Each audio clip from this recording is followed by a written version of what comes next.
Balancing Overwatch, and by extension, basically every game, is a very nuanced topic. I got this comment on my mini unfixable video the other day about Kiriko. Basically, I changed up a little bit of her kit, but overall, it's kind of a net nerf.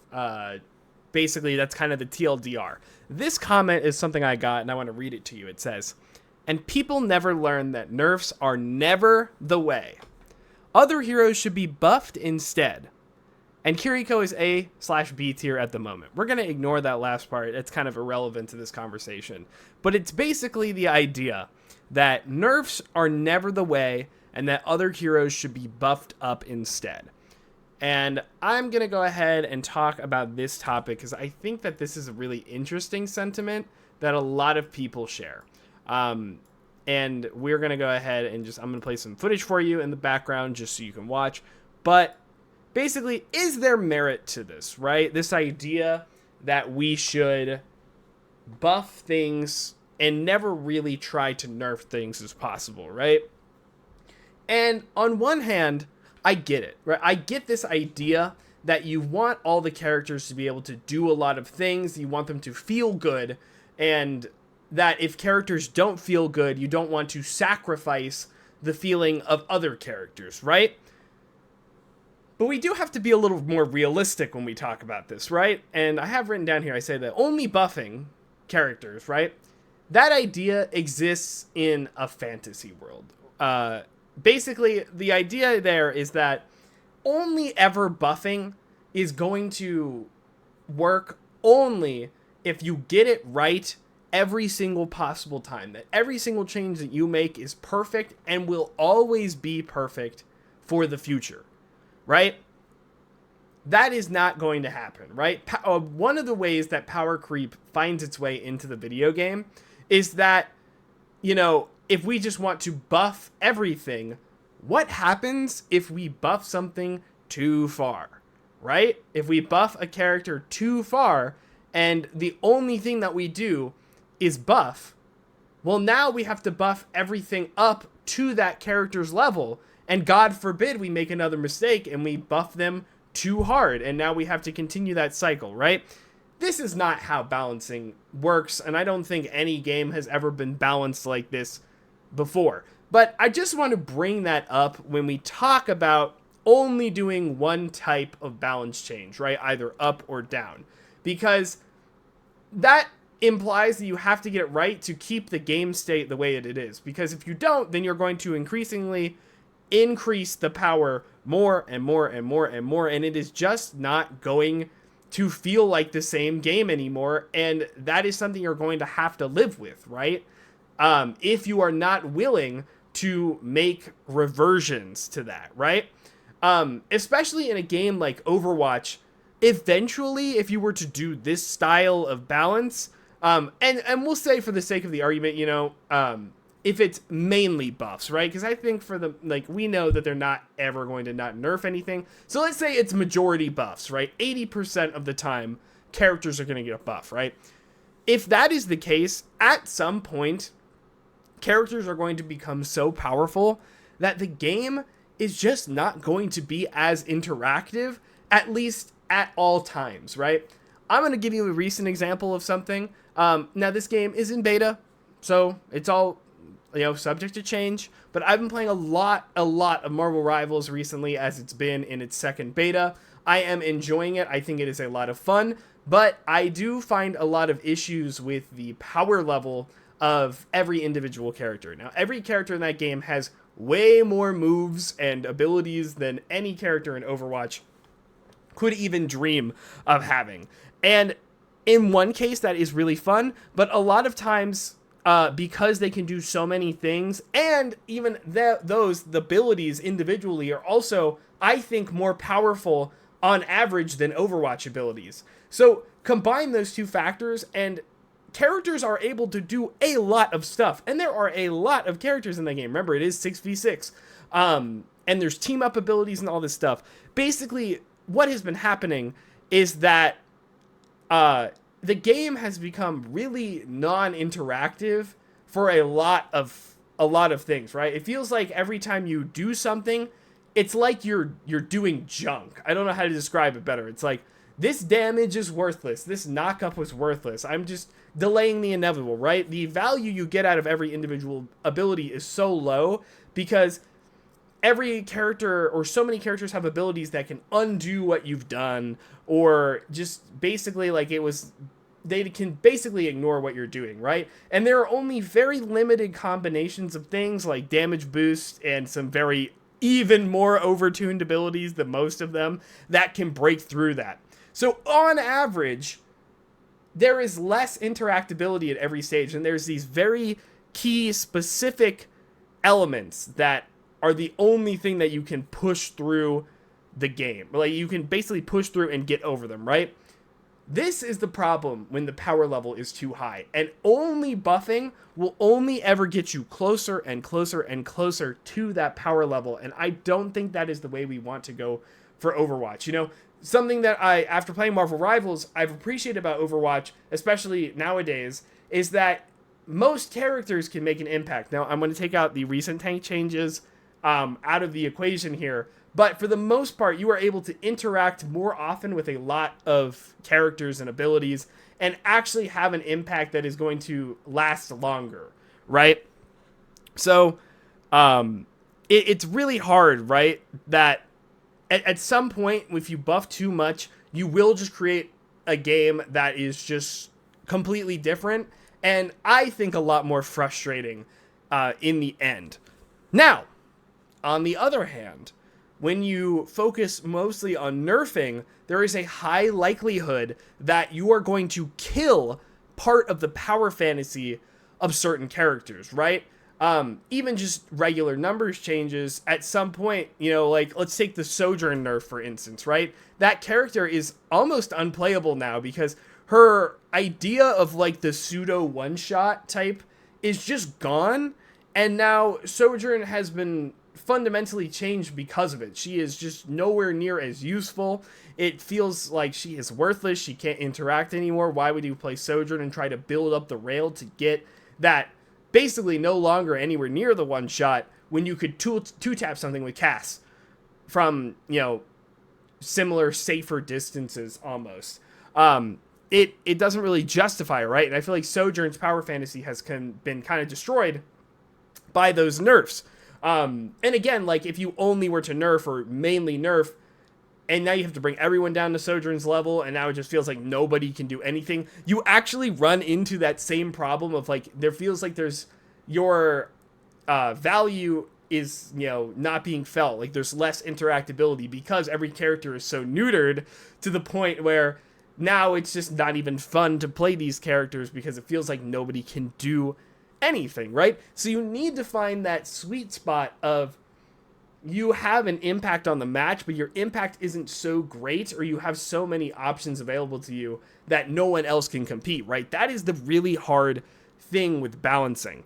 And I want to talk about, like, I think at least at this point of Overwatch that we should be focusing more on nerfs and reworks. I think there's a lot of redistribution that needs to happen, where a lot of characters are just, you know, fundamentally not in a state where even if you nerf them, either they're going to be worthless or they're going to be too good. Like there needs to be some sort of shift in the power balance that isn't necessarily a hard nerf or a hard buff that honestly will make the characters play differently. Think about Roadhog being super effective against tanks or just not effective at all against anybody at any time, right? That is a really, really good example. Now, here's, I think, something else that puts a wrench into all of this is that, in my opinion, there are definitely some things that have been added to characters that maybe should have never been added to them in the first place, and that makes nerfing them much harder, because that is a knob that you can no longer tune because it feels too quintessential to the fun or the feeling of that character. I always bring up the example of Mercy's new movement. I think her new movement is a little overblown for the cooldown that it has to be on, such a low cooldown. It's really hard to track. After she flies forward, she can now fly in basically 360 degrees, so in any direction possible. In my opinion, that is too free of a range of movement for that kind of ability. but it feels really good. And I don't play Mercy very often, but it does feel very good to have such hard control over your movement and you're able to do that type of stuff. In my opinion, I don't think it is exactly a healthy choice for the game, but I can't in good conscience remove it. In fact, I tried to do a Mercy rework where I initially had it removed, and I was like, I don't think that's a good choice. And that is something you have to be careful of, right? I don't think that they can change Mercy movement now, and that is a knob that they can no longer really touch anymore. So you can't just nerf Mercy in that department, and that is why, like, I'm trying to think of some other things that make the character, like, I don't think that they should ever, I don't think it's a problem by any means, but if they wanted to remove the ball, like, grapple, how you can kind of hold space and come back to your grapple point, that has made ball feel really good recently. And I don't think they should ever remove that. If that were ever a problem and they had to do changes about it, removing it, reverting it is probably not the direction that they can go. And that is something you have to be careful of. And this is, in my opinion, it's a problem with the buffing, right? Because again, that is a buff, or like we'll talk about the Mercy one, in my opinion. That is a buff that has gone too far, right? It's something that you cannot revert anymore. And then the option is that if you wanted to buff everything else further, right, now you have to give other characters options that they probably shouldn't have, and that ends up spiraling into that uninteractable cycle. Now, there's an argument to be made that any nerf is going to make a character feel worse, and you're never, ever going to want to play characters after they feel like that.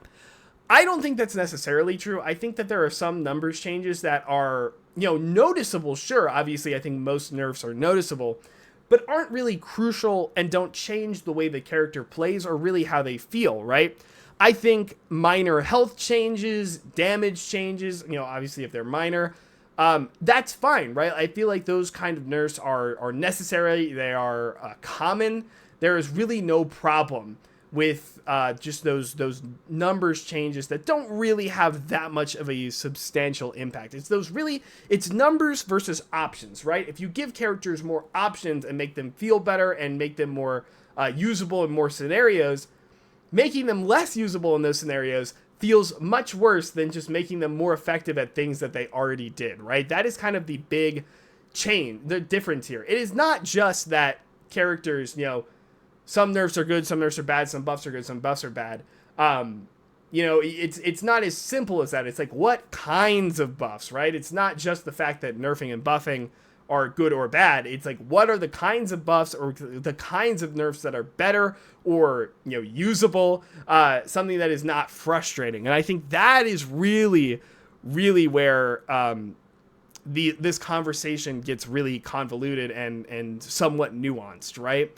I don't think we've been having this conversation overall as a community recently, and the reason I want to talk about this is because of roles, right? I think recently Blizzard have been trying to, They're trying to balance roles in general around each other, right? They have just recently buffed the tank role overall. At the beginning of Overwatch 2, they buffed the support role overall, right? They gave them that passive. They were making sure they were survivable. They were giving them more options, right? Snap kick is something that came out of that, right? Stuff like that. I'm in the camp that roles should not be balanced around each other in saying that tank should not overall be better. Support should not overall be better. I think it is an individual character type of thing.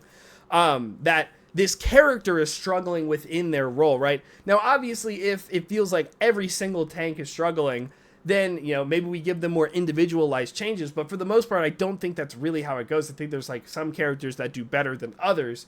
And that is where we need to kind of have the focus, blanket buffs for the roles. It really makes the power creep feel real, right? I think role passes were an experiment that I don't think were necessarily necessary, but I see the idea and I like the initial idea behind them.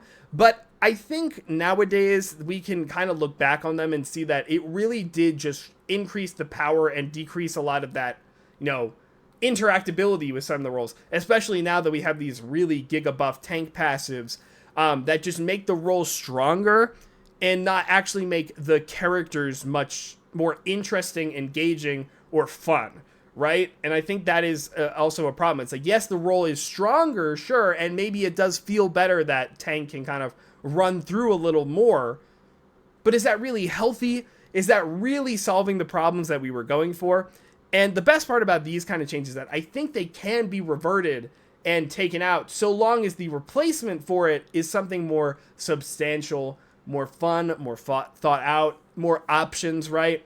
And again, you have to be careful with the options that you give them. But there's way to get around it. I think another problem that comes with role passives is that they've wanted to eliminate the minor weaknesses of characters, or really they've wanted to soften the blow of the weaknesses of characters, but in doing so, they've accidentally eliminated a lot of minor weaknesses of characters that can no longer be exploited at all, right? Even if you exploit a minor weakness, your reward is not much, but now that's an option off of the table, right? It's not an option removed from the tank or the player of the passive. It is now an option removed from the other team. It makes the game more linear and whatever. Think about Sigma, right? I've always preached that the reason Sigma has become so good is because with all of these tank passives, he didn't need any of them, but he is still benefiting from all of them. Sigma does not need a headshot reduction, but he has it, and that has made him more survivable, although he is already very survivable. Sigma did not need knockback reduction, but now he has it. Now it is much harder to displace him from where he actually is. It has made his strengths much better. It has gotten rid of those minor weaknesses and made him kind of de facto pick on a lot of maps and a lot of compositions. Sigma is just very, very good, very reliable. Meanwhile, other characters where the changes were supposed to help them out more just still suffer from the same issues, right? So these blanket changes, blanket buffs, even blanket nerfs, I don't think do what we want them to do. In fact, it again makes the game less interactable. Tanks have too much power, but you can't feel that power. Tank doesn't necessarily feel better to play in the long run than it does, but it is definitely a much better role as it stands right now. And I think that that's a problem with just like the nerfing and the buffing cycle. It's just like you want the buffs to feel substantial and fix the problems that you have with certain roles and certain characters. And I don't think they've necessarily been so successful with that, right? I think, especially when you eliminate some of those weaknesses, it kind of makes counter swapping and the problems with the game, it makes it more linear. It makes counter swapping better because now it's like, well, now I can't even outplay those little weaknesses that I would usually do. I just like, now my character can't exploit their one or two weaknesses. So I have to swap to a character that can do it. You know what I mean? And then that just kind of, that creates this vicious cycle of the tank counter swapping issue. It is just this slippery slope, right? Of like, we want to buff this role to be better. We want to buff this role to be better to make it, because we don't want to make this role worse. At some point, you have to make a call. You have to make a call and say, this role needs to come down. This character needs to come down, right? They're going to lose some of their feel. That's fine. That happens. It is natural. There are some things, like some characters just should not be that powerful. And that is okay. I think that nerfs, overall, at least, again, in the state of Overwatch currently, is much better. I think nerfing is much healthier than just straight buffing. Because I think that the further we go into that buffing sphere, the more that we get into this game that has become much more watered down. There is a sweet spot. I know it can exist. But I think it requires much more just outside of the buffing and nerfing. That's kind of my main point of this video, is that, I wanted to talk about 5v5 and 6v6, because I think 6v6 kind of does somewhat exacerbate certain issues of this, where, old 6v6 when BAP and Brig and double shield, it's just like uninteractable, you cannot get through it, whatever. But I also see the world where, the less health of the game and, no passives of it in anything also mean that there's much more to interact with overall in theory. And I want to find a nice merging of the two of those. I do not care if it's 5v5. I do not care if it's 6v6, right? The buffs and the nerfs and the changes that we make to characters should feel substantial. I don't think it matters if it's 5v5 or 6v6 when a character is too strong or too limited or very caricaturized, they're going to feel bad regardless, right? So that's kind of my larger point. That's why I wanted to talk about this subject in general. It's just that when changes are made to the game, fundamental, character specific, whatever it may be, format, what we want to strive for are interesting, engaging. We want engagement, nerfs, buffs, whatever. We want to feel like we are having power, and we want to feel like we have power against the enemy. We want both of these things to be true. I think that they can be true, right? We want game feel for both parties. That is really what we're looking for. So anyways, long-winded, not rant, but long-winded topic over. I want to tie this back into, what's topical and what isn't. Because, buffing and nerfing, it will always exist, right? I could make this video at any time and it would still be true. But I wanted to bring it back of just like, when we talk about all these format changes, because it's going to be a hot topic for a while, just like what is good, what is healthy. It's okay to make things more powerful. It's okay to make things less powerful. It just depends on the entire game feel, right? There are definitely things that can be messed up if we buff or nerf too hard in either direction. So yeah, that is kind of it. I think one thing I missed also is just that going back to the hypothetical, like only buffing or only nerfing, what happens if you have an outlier? It's silly to expect one outlier. Let's say all 39 characters except one are perfectly balanced, and there's one that's too high, right? There's one that is more powerful. If you were to buff, it's silly to say buff all the characters up to that level when it's much easier to nerf one down, right?